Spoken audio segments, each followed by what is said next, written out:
Hello everyone, I'm Professor Raut SR. Today we will discuss about Victorian age and Victorian criticism and Matthew Arnold's touchstone method. First of all, we'll learn about Victorian age. The Victorian age in Britain brought about many significant changes in many aspects of life, including humanities and more especially literature. Faster transportations was possible due to the invention of faster steamboats and steam train and railway system. British colonies had encompassed many parts of the world and paved the way for the British Commonwealth. Life in Britain had turned both more metropolitan and cosmopolitan and was closer to the current definitions of modern life. Problems arose, of course, due to these changes. Farming areas were reduced, more people living in cities and working in factories, and the high number of unemployed citizens affected the rise in crime and decline in welfare. These problems become the main themes of the fiction, mainly novels, of this era. Through the hands of Charles Dickens, Thomas Hardy, William Thackeray, and Benjamin Disraeli, these are the novelists who wrote about this Victorian age in their novels. This marked the rise of realism in English literature, and this era also the marked in realism. Reality is present in the novels, in the literature of this time. The Victorian age also marked the beginning of different point of views in treating literatures. The era saw many changes and alternatives in literary criticism. Era means age. This age also changes and alternatives in literary criticism. In this class, each of the three critics chosen here represent a different attitude towards literatures, and there are three critics who choose to write on criticism, to write on literature, and that are these writers are: first is Matthew Arnold. He discussed the pedagogic, moralistic, and disinterested study of poetry. Matthew Arnold discussed about pedagogic. Pedagogic means related to educations and academician. Moralistic, he also discussed about the morality in literatures, and he also discussed about disinterested study of poetry. And disinterested study of poetry means there is not any interest, personal, historical, and social interest in poetry, according to Arnold. The second writer, the second critic of this Victorian age is Henry James. Henry James sees fiction, especially the realistic novels. He also critic on realistic novel as the dominant genre of literature and proposes a variety of expressions and possibilities in its creative process. On the other hand, at the end of the Victorian era, in the end of Victorian era, Henry James write a critique on literature which represent who related which related to the realistic novel, realistic fiction, reality in the literatures. Again, the third critic of this time is Oscar Wilde. Oscar Wilde adopted the famous art for art's sake, and he is also famous for his term art for art's sake. Denounces realism. He denounces means he did not accept realism. Henry James accept realism in literature, but Oscar Wilde does not accept realism in literature, and it implies that literature should delight. And Oscar Wilde implies that he suggests that literature should delight. Literature should delight. Delight means give a pleasure to the reader. Literature should relate and divide up its social, political, and economical burdens, and there should not be any social, political, and economical burdens in literature. And literature do not present social, economical, and political problems according to Oscar Wilde. These are the three writers, these are three critics who critics on Victorian era who present Victorian era, and they called Victorian critics. First of all, we know about Matthew Arnold. Matthew Arnold, 1822 and 1880. In all branches of knowledge, the aim of critical power is same: to see the object as in itself is really is. According to Arnold, to see the object as itself it really is. Whatever the object, whatever the literature is, it is also really present is. Arnold remarks that criticism must be disinterested, and Arnold says that criticism must be disinterested. There should not be any interest, social, political, and economical interest in literature. According to Arnold, it must be an endeavor to learn and propagate the best that is known and thought in the world. And it is an endeavor, it is a attempt to learn what is good, what is known, and what is best in the world. The disinterest that he preaches has not too distant relationship to the idea of aesthetic disinterest in Kant analysis of readers' response to the work of art. Arnold is not suggesting a withdrawal from effective social criticism, but instead insisting on measured intelligence and necessarily indirect critical activity.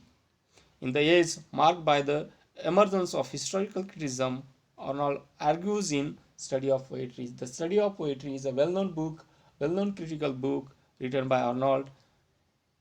In his book, he presents that he is against historical judgment of poem. Like several of his romantic predecessors, Arnold thinks not so much of the quality of a poem as a whole as he does of the presence of the indefinable poetic quality somewhere in the poem. Arnold also suggests that critical powers grow as the result of liberal educations. Arnold also suggests that critical power of the critic grows when he gets the liberal education. Sound critical judgments are made by educational peoples. Sound critical judgment, one can judge the poetry, one can judge the literature who is educated, and educated people made good critical judgment according to Matthew Arnold, not by those who make mindless applications of principle or method. And Arnold against the method of mindless applications and principle of uneducated peoples and methods. His notable works is The Function of Criticism at the Present Time. The Function of Criticism at the Present Time. It is a well-known critical book of Arnold wrote in 1864.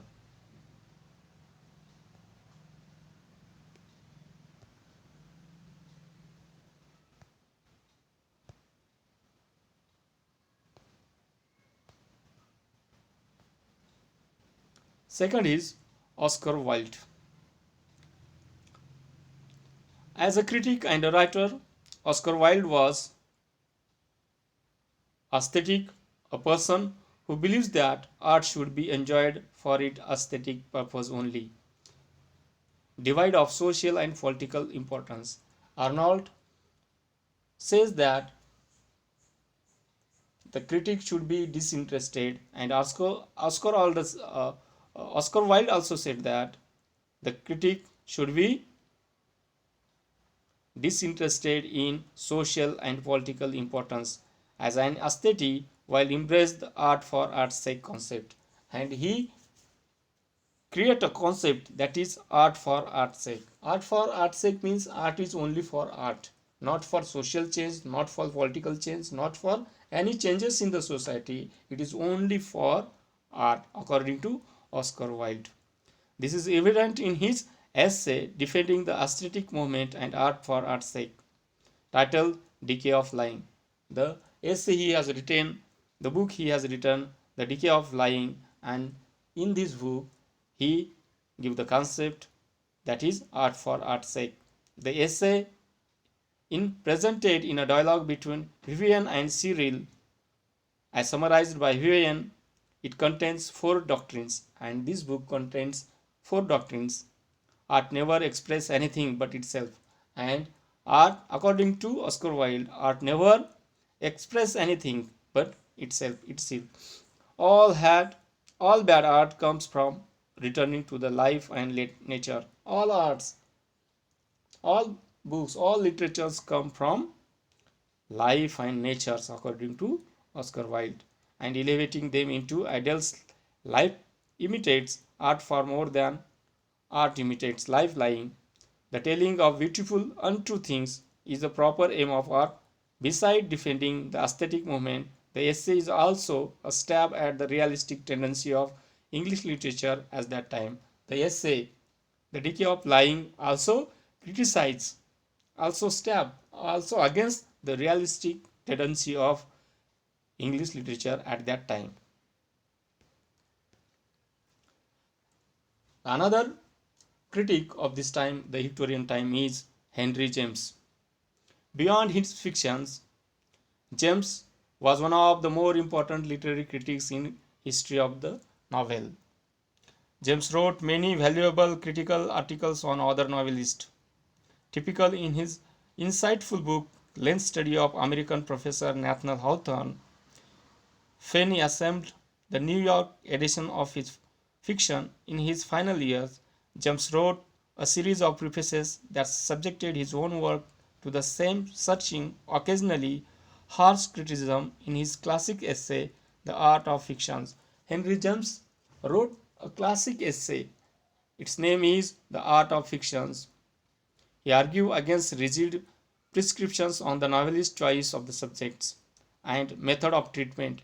He maintained that the widest possible freedom in content and approach would help ensure narrative fiction's continued vitality. The essay itself is actually an answer to Walter Besant's pamphlet on the same subject. It, it criticizes Besant's conceptions on how fiction should be written and how good fiction should be. Contrasted to Besant's view, it is explained here that good fiction should be returned to the reader's hand. Various critics, that is, letting them decide what is good. Henry James also said that what is good and what is bad, it is decided by the reader. Only reader can decide what is good book and what is bad book, according to Henry James. Later on, the essay criticized and disagree with Besant's law of fictions, which tell how fiction should be written. James himself expands upon Besant's ideas that fiction should be written from experience and experience only. And Henry James also said that fiction, the novel, the literature only can return in experience. James implies that experience is not always first-handed, and there are simply no limitations to everything that an author can imagine that may be defined as. His notable work, his main work is The Art of Fiction, written in 1884. So these are the three critics in Victorian era. So now we can learn about Matthew Arnold and his study of poetry and touchstone method. Matthew Arnold was born on 24th December 1822 in England and died on 15th April 1880, Liverpool, England. He was working as Her Majesty's Inspector of School and is known for his poetry works, literary, social and religious criticism. His notable books include Dover Beach, The Scholar Gypsy, Thyresis, Culture and Anarchy, Literature and Dogma. In 1887, Arnold was credited with coining the phrase new journalism. He also coined the new phrase new journalism. Matthew Arnold has been characterized as a sage writer, a type of writer who justice and instruct the reader on contemporary social issues. He also instead a contemporary issues, social issues. Some consider Matthew Arnold as a bridge between Romanticism and modernism. He is a bridge between the Romanticism and modernism. His use of symbolic landscapes are typical to Romantic era, and his spectacle and pessimistic perspective was typical to modern era. So he is called a bridge between Romantic era and modern era. He is a father of modern literary criticism. Matthew Arnold was called the father of modern literary criticism. For him, poetry is the best educator. According to Matthew Arnold, poetry is a best educator, best medium to communicate, and it is poetry is the best medium to communicate. Arnold told that literature, poetry console, sustain, and give us stay in life. According to Arnold, poetry, literature console us, sustain us, and give us stay in life. A study of poetry. Matthew Arnold. A study of poetry is critical essay by Matthew Arnold. In this essay, Arnold criticized the art of poetry as well as art of criticism. He talks about setting our standards for poetry high. We must accustom ourselves to high standards and strict judgment, and there is no place for charlatanism in poetry. Charlatanism is for the confusing and difference between excellent and inferior, sound and unsound, true and untrue. What is charlatanism? Charlatanism is a confusion between excellent and inferior, sound and unsound, true and untrue. Excellent and inferior means what is best and what is good, what is bad, sound and unsound, and true and untrue. It is a charlatanism means it is a confusion between these excellent and inferior, sound and unsound, and true and untrue. So there is no place for charlatanism in poetry, and there is no place for charlatanism in poetry according to Matthew Arnold. Arnold says that for poetry is the idea is everything. In poetry, the idea is main. Idea is everything. The rest is world of illusion and divine illusion. And idea is everything, and already all is rest is nothing. It is divine illusion according to Arnold. Poetry attaches its emotions to idea, and poetry also attaches the emotions to the idea. The idea is fact. The idea is fact. It is reality. Idea is supreme, and in poetry it is the idea that matters. In poetry the idea is important. Okay, the function of poetry is to interpret life for us. The function of poetry is interpret life, say the meaning of life, to console us, to sustain us, and give us stay in life. He says that if science is appearance, Arnold says that if science is appearance, then poetry is expression, and there is no appearance without expression according to Matthew Arnold. Three estimates by Matthew Arnold. Matthew Arnold give the three estimates means calculations, how to calculate poetry, or how to judge the poetry, and he give three estimates of poetry. Arnold say that when one reads poetry, he tends to estimate whether it is of the best form or not. Arnold say that when we read the poetry, we can know how to know whether it is good poetry, whether it is bad poetry, whether it is good form, whether it is bad form. Arnold tells about three kinds of estimate, three kinds of judgment, and these estimates are related to poetry and its reading. And these three kinds of estimates related to the poetry and reading. These estimates are: first is real estimate, second is historical estimate, and third is personal estimate. First of all, real estimate. The real estimate is the only true estimate which is not affected by any kind of estimate. According to Arnold, the real estimate is only true estimate. It is a present in our minds of governs our estimate of the we read. It is present in our minds and it governs what we read. The benefit of real estimate is high, and it is the benefit of clarity, feeling, and deeply enjoying the real excellence, the true classic in poetry. Arnold say that if a poet is truly classic, his poetry will have the reader real pleasure and enable him to compare with other poetry which are not the same high standard.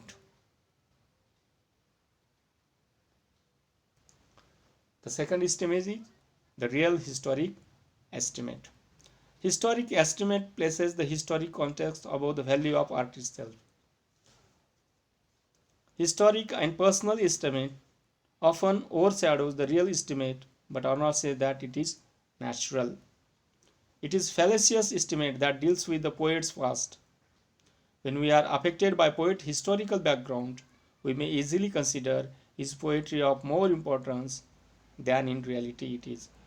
Arnold say that historical estimate is fallacious. Fallacious means untrue. It is not true that historically estimated. When we study the background, study the history of the poetry and poet history, it is not true judgment of poetry according to Arnold.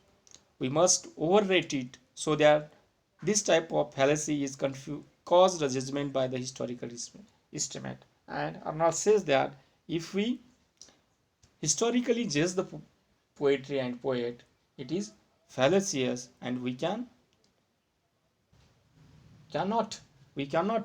estimate, we cannot judge the poetry truly. So it is caused judgment according to Arnold.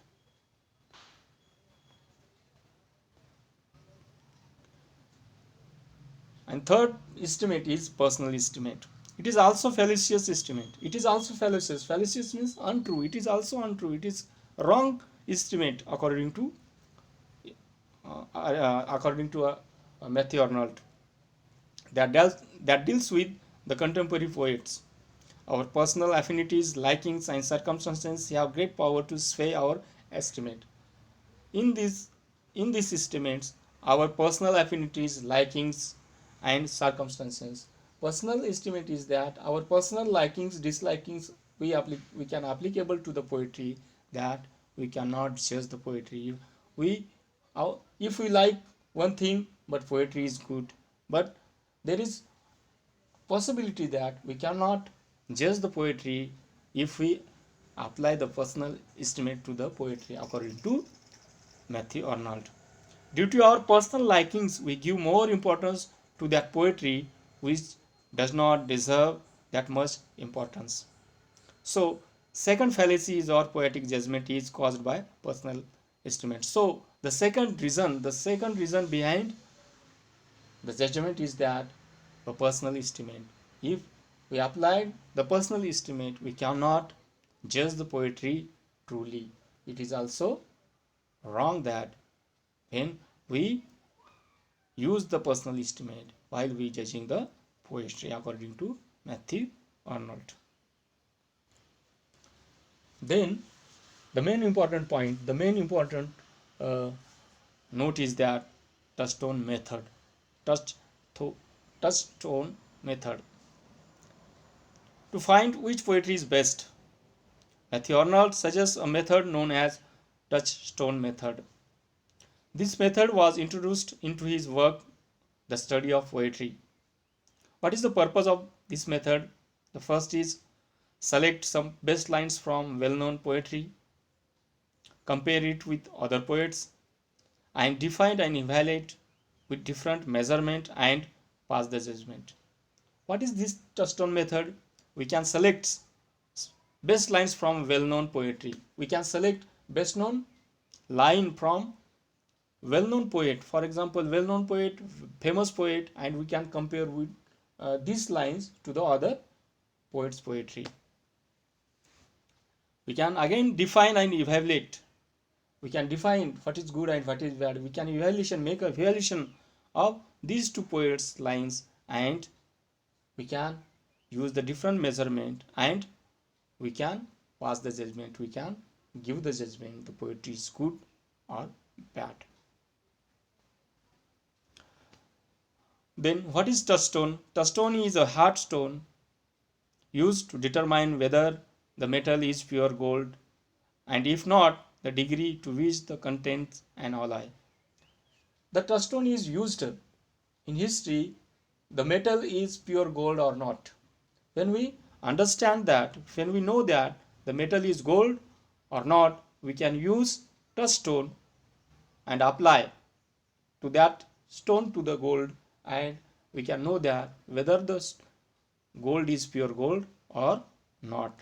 So we can choose the line of the well-known famous poetry, and we can compare, and we can choose and compare these lines to the other poet, and we can also make a judgment. We can evaluate that whether this poetry is good or bad, this poetry is true or false. The word was introduced into literary criticism by Matthew Arnold in the study of poetry 1880. These denote short but distinctive passages selected from writing of the greatest poet, which is used to determine the relative value of passages or poems which are compared to them. Why did he do that? He proposed it as a corrective method for what is called fallacious estimate. Why he used this touchstone method? And Arnold suggests that this is the best method if you used to find out the good poetry. Our judgment is good.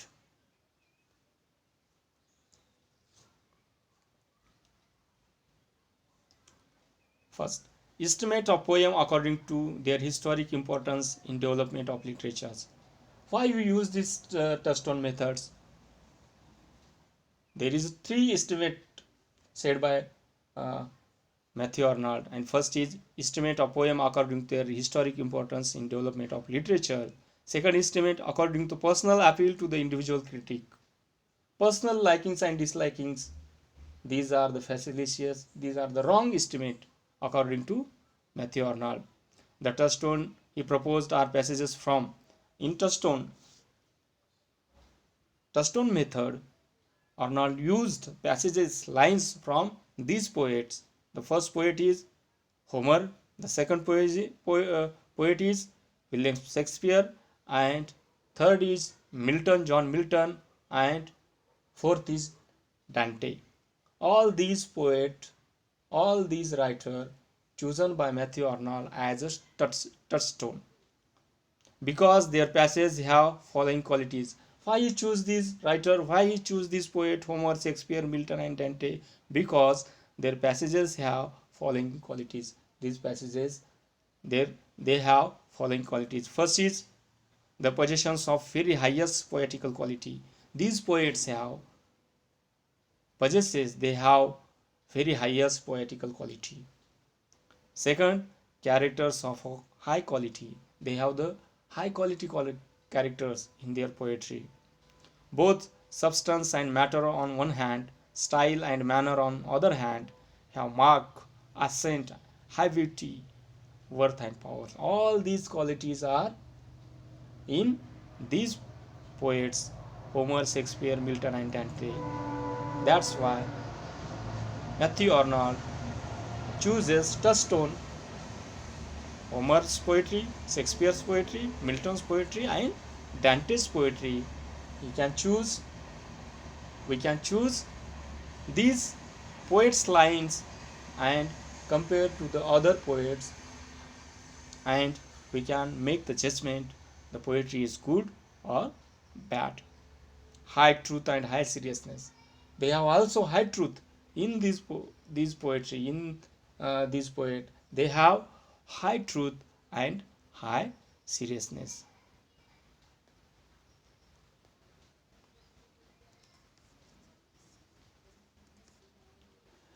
Then Basically, this method is being used to comparing and evaluating.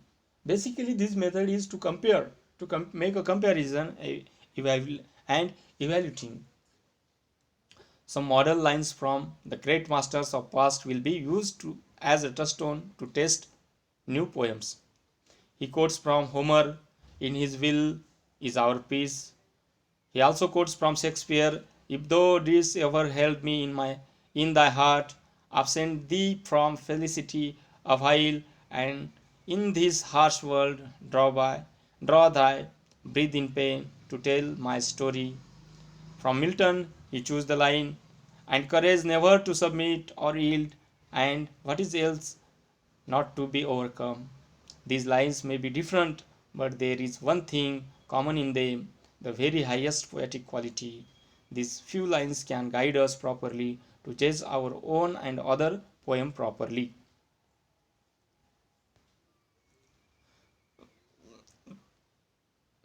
The function of poetry is to interpret life for us, to console us, to sustain us. If science is appearance, then poetry is expression, and there is no appearance without expression, according to Matthew Arnold.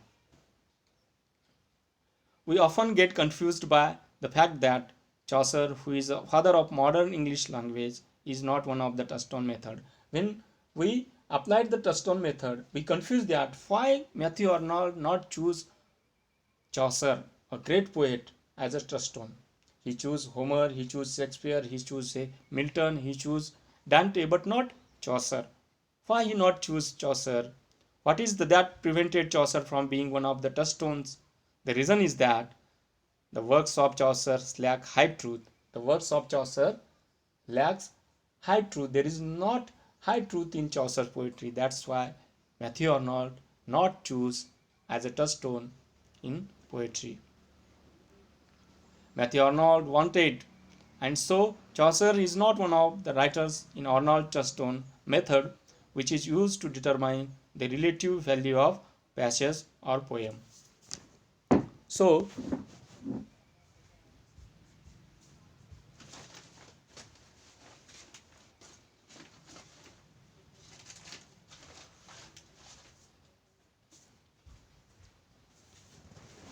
Matthew Arnold give a touchstone method and three